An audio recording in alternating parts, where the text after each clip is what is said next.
Victor এবং জের plan ভেস্তে দিয়ে কাছাকাছি এসেছে রাহুল এবং রাহি। অন্যদিকে অনি এবং হেরির ব্যাপারটা নিয়ে চিন্তিত রাহুল এবং রাহি। রাহি এবং রাহুল কি ধরতে পারবে অনি এবং হেরির সম্পর্ক? বাঁচাতে পারবে তাদের ভালোবাসা? কি হতে চলেছে নেক্সট আকর্ষণীয় পর্বে? জানতে পুরো ভিডিওটি দেখতে থাকুন। গল্পের শুরুতেই আমরা দেখতে পাবো বাড়ির সবাই একসঙ্গে ডাইনিং টেবিলে খেতে বসেছে। সবার মনে খুব আনন্দ। এদিকে অনির যেন কোনো আনন্দই নেই। অনি অন্যমনস্ক হয়ে রয়েছে, কিছুই খাচ্ছে না। তখন রাহুলের বাবা অনির দিকে তাকিয়ে বলে, কিরে মা, তোর কি হয়েছে? তুই কিছু খাচ্ছিস না কেন? সবকে আমি একাই খাবো? কি হয়েছে তোর? অনি তখন বলে, না বাবা, কিচ্ছু হয়নি, এই তো খাচ্ছি। আমি আসলে একটা জিনিস নিয়ে খুব চিন্তা করছিলাম। এই বলে অনি খাওয়ার অভিনয় করতে থাকে, কিন্তু তার খাওয়ার দিকে কোনো মন নেই। বিষয়টা লক্ষ্য করে রাহি। এদিকে আমরা দেখতে পাবো বাড়ির সবাই পুজোর আয়োজনে খুব ব্যস্ত। পুজো অলরেডি শুরু হয়ে গিয়েছে। পুরোহিত মশাই পুজো শুরু করে দিয়েছে। রাহি খুব সুন্দর করে নিয়ম মেনে পুজোয় বসেছে।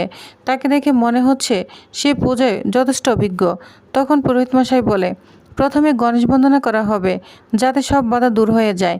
তারপর লক্ষ্মীনারায়ণের আরাধনা শুরু হবে। পুজোর পরিবেশের জন্য একেবারে শান্তি নেমে এসেছে।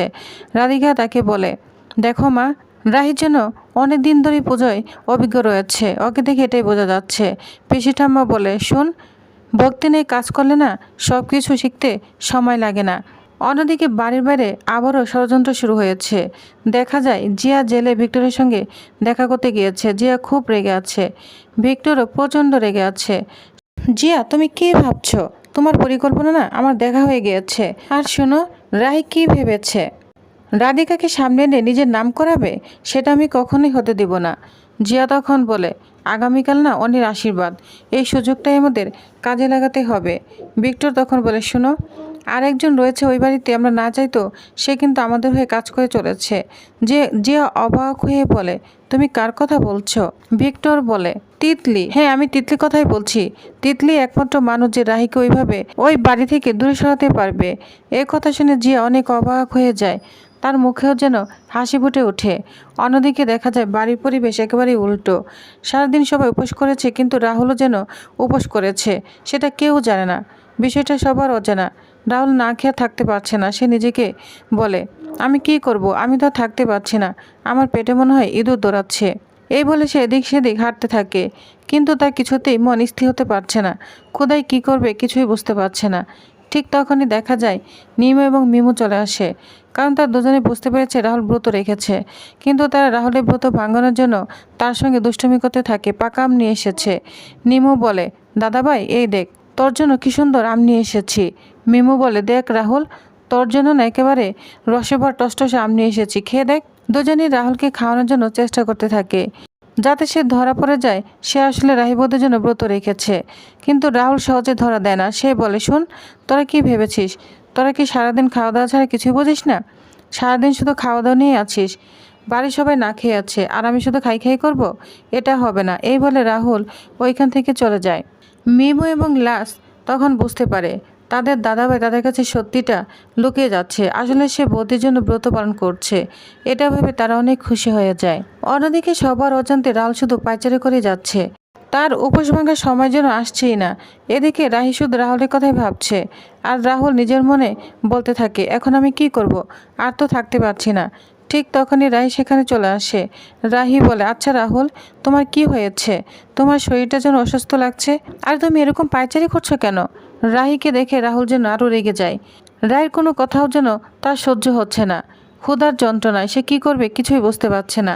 রাহি তখন বলে, শোনো, আমি শুনতে পেয়েছি তুমি কিচ্ছু খাওনি, কি হয়েছে তোমার? রাহুল বলে, আগামীকাল অনেক আশীর্বাদ, অনেক দায়িত্ব আছে, শুধু খাওয়া দাওয়া নিয়ে থাকলেই চলবে? এই কথাগুলো বলতে বলতে রাহুলের চোখ অন্ধকার নেমে আসে, মনে হয় সে পড়ে যাবে। রাহি তখন বলে, বসো, তোমার কি হয়েছে? তোমার খুব ক্ষুধা পেয়েছে তাই না? তুমি মনে হয় সারাদিন কিচ্ছু খাওনি, তুমি এরকম করছো কেন? রাহুল তখন বলে, শোনো, আর কোনো কথা বলবে না, আমার কোনো খিদে পায়নি, যখন খিদে পাবে তখন খাবো। এই বলে রাহির সঙ্গে তর্কে মেতে ওঠে। রাহি বলে, আচ্ছা রাহুল, বলো তোমার কি হয়েছে? তুমি কি ব্রত রেখেছ? রাহুল তখন নিজেকে আর সামলাতে পারে না। সে বলে, আচ্ছা রাহি, তুমি কি উপোস ভেঙেছ? এই কথা শুনে রাহি বুঝে যায় রাহুল ব্রত রেখেছে। রাহি বলে, শোনো, আমাকে কিচ্ছু বলতে হবে না, তুমি ব্রত রেখেছো তাই না? রাহুল তখন বলে, হ্যাঁ রেখেছি। বাড়ির সময় মঙ্গল কামনার জন্য ব্রত রাখবে, আর আমি রাখতে পারবো না? স্ত্রী শুধু ব্রত রাখবে স্বামীর মঙ্গলের জন্য, পরিবারের মঙ্গলের জন্য, আর স্বামী রাখতে পারবে না। এই কথাগুলো শুনে রাহি মনে মনে অনেক খুশি হয়ে যায়। তখন রাহি বলে, আচ্ছা রাহুল, তুমি কি আর 5 মিনিট অপেক্ষা করতে পারবে? রাহুল বলে, না, আমি আর অপেক্ষা করতে পারছি না। আবার কেন আমাকে অপেক্ষা করতে বলছো? রাহি হেসে বলে, মাত্র 5 মিনিট। রাহুল তখন খুশি মনে রাজি হয়ে যায়, বলে ঠিক আছে। এরপর রাহি নিয়ম অনুযায়ী রাহুলকে চাঁদের দর্শন করাতে থাকে। দুজনেই খুব সুন্দর করে একান্তে চাঁদের দর্শন করছে। তারপর চাঁদকে জল অর্পণা করে। রাহি অনেক খুশি হয়ে যায়। সে অবাক হয়ে রাহুলের দিকে তাকিয়ে থাকে। রাহুল অনেক খুশি হতে থাকে। তাদের দুজনকে আড়াল থেকে বাড়ির সবাই দেখছে। সবাই তাদের দেখে খুব আনন্দিত হয়। এরপর রাহি এবং রাহুল দুজনের দিকে তাকিয়ে থাকে। এরপর দুজনের নিয়ম পালন হয়ে যায়। রাহি বলে, আচ্ছা রাহুল, দাঁড়াও, তোমার জন্য আমি নিচে থেকে খাবার নিয়ে আসছি। ঠিক তখনই রাহুলের বাবা মা বাড়ির সবাই সেখানে চলে আসে। তাদের দেখে রাহি এবং রাহুল দুজনেই খুব লজ্জা পেয়ে যায়। রাহুলের মা হেসে বলে, শোনো, তোমাকে নিজে যেতে হবে না, আমি খাবার নিয়ে এসেছি। আমি জানি আমার এই পাগল ছেলে সারাদিন বোর জন্য ব্রত রেখেছে। ও রাতের আচরণ দেখে আমি বুঝে গিয়েছি। এই নাও, খাবার নিয়ে এসেছি, ওকে নিজের হাতে খাইয়ে দাও। এরপর রাহুলের বাবা বলে, জানিস তো, আমার ছেলে অনেক চালাক। আমারই তো ছেলে সারাদিন উপোস করে বউকে প্রমাণ করে দিল সে তার বউকে কতটা ভালোবাসে। এরপর রাহুলের মা এবং সবাই মিলে রাহুল এবং রাহিকে নিয়ে মজা করতে থাকে। রাহুলের মা রাহিকে বলে, জানিস তো, তোর বোর তোর জন্য সারাদিন ব্রত রেখেছে, আর তোর বাবাকে দেখ সারাদিন খেয়ে চলেছে। এদিকে আমার ছেলেটা কিচ্ছু মুখে দেয়নি। রাহুলের বাবা তখন মুচকি হেসে বলে, আরে আমাকেও তো ব্রত রাখতে বলেনি। এটা বলে সবাই হেসে ওঠে। মিমু এবং লাক্স তখন রাহুলকে নিয়ে মজা করতে থাকে। মিমু বলে, এখন বুঝতে পারছি ভাই সারাদিন কেন বাড়িতে আসেনি, লাঞ্চের পরে এসেছে। লাক্স বলে, আগে যদি জানতাম বিরিয়ানি, মোগলাই, কাবাব এসব অর্ডার করতাম, তোকে দেখে না খেতাম। রাহুল তো রাগান্বিত হয়ে যায়। তিনজনেই হাসি আনন্দ ঠাট্টায় মেতে ওঠে। অন্যদিকে রাহি এসব দেখে খুব খুশি হয়। মনে মনে বলে, ঠাকুর, আমি তো এটাই চাই, আমার পরিবার জন্য এইভাবে সারা জীবন হাসি আনন্দে থাকে। এরপর সবাই একসঙ্গে খেতে বসেছে। রাহুলের বাবা তার স্ত্রীকে নিজের হাতে খাইয়ে দেয়।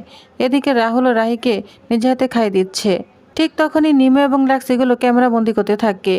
সবার হাসি আনন্দের মাঝেও যেন চুপ রয়েছে একজন, সে হচ্ছে অনি। বিষয়টা রাহি লক্ষ্য করে মনে মনে বলে, অনির কি হয়েছে? অনি বিয়েতে যতই মত দিক না কেন, ওকে দেখে আমার একদম ঠিক লাগছে না। সবার মাঝে থেকেও এত চুপচাপ কেন? ও কেন আনন্দ করতে পারছে না? একথা ভেবে রাহি খুব চিন্তায় পড়ে যায়। অন্যদিকে অনির আশীর্বাদ নিয়ে সবাই ব্যস্ত। রাহুলের মা বাবা, রাধিকা সবাই অনির আশীর্বাদ কাজ নিয়ে ব্যস্ত হয়ে পড়েছে।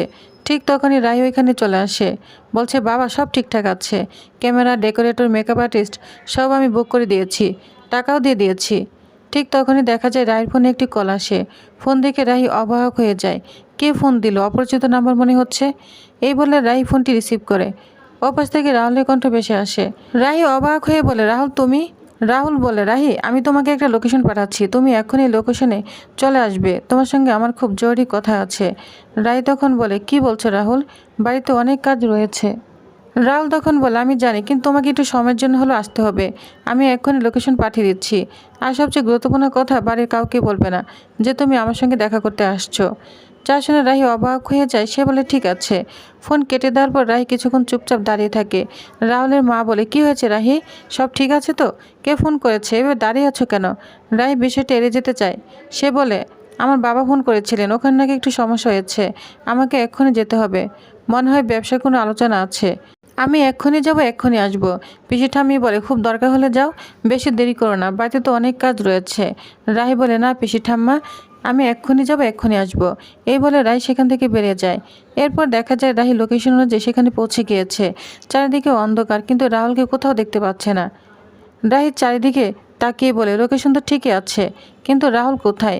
আর এত অন্ধকার কেন? সে বারবার রাহুলকে ডাকছে, কিন্তু রাহুল হঠাৎ করে ওইখানে এসে উপস্থিত হয়। তখন রাহুলের কণ্ঠে বেশে গান চলে আসে। রাহুল গান গাচ্ছে। এটা দেখে রাহি অবাক হয়ে যায়। রাহুল তখন ধীরে ধীরে রাহির সামনে চলে আসে।